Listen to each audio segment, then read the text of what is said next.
श्रीकृष्ण लवणी चोर कारण से लवणी खाइबा को खूब भल पाती। आउ राधा को प्रेम करी गोप दांडरे माई राधा को खूब गंजना भी शुणाई।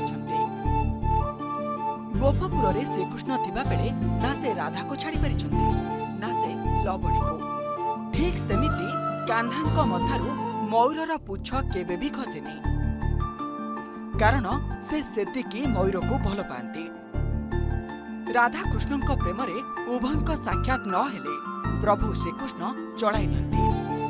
हेले केबे श्रीकृष्ण मथारू मयूर चूल खसी पड़िले से सह्य करि पारंतिनी। काहेकि आसंतु जानिबा मयूर को श्रीकृष्ण काहेकि एते भल पाती।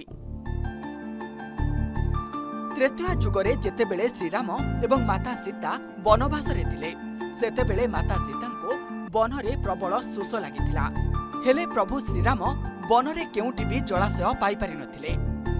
शेषरे प्रभु श्रीराम को गोटिए मयूर साहाय्य करिथिला। हठात मयूरटी उड़ी उड़ी आसी श्रीराम को कहिथिला किछि दूर रे जलाशयटी अछि किंतु प्रभु आपण रास्ता भूली जाई पारंती। तेणु मु उड़ी उड़ी जिबी एवं आपण चाली चाली आसीबे। मु उड़ीबा समय रे रास्ता रे मोर गोटिए गोटिए पंख छाड़ी छाड़ी जिबे। सेही पंख देखि आपण जलाशय पर्यंत पहुंची जिबे आउ जल नेई माता सीतांक पाखको फेरी आसीबे। हेले मयूरर पंख एक निर्दिष्ट ऋतुरे छड़ी थाए। जदि से निज इच्छा रे पंख छड़ाए तेबे ताहार मृत्यु होइथाए।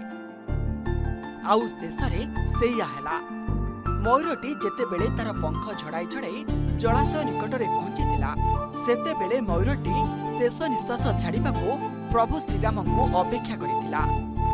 आउ प्रभु श्रीराम जलाशय निकटरे पहुंचला परे मयूरटी कहिला मु केड़े भाग्यशाली जे समग्र जगतर तृष्णा शांत करंती।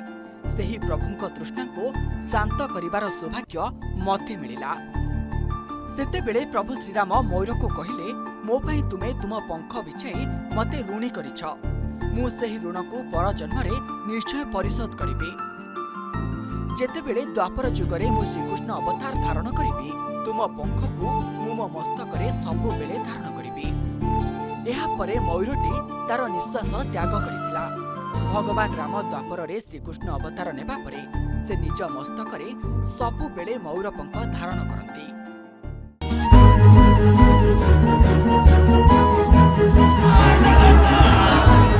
अर्थात काल्पनिक किछि कहानी।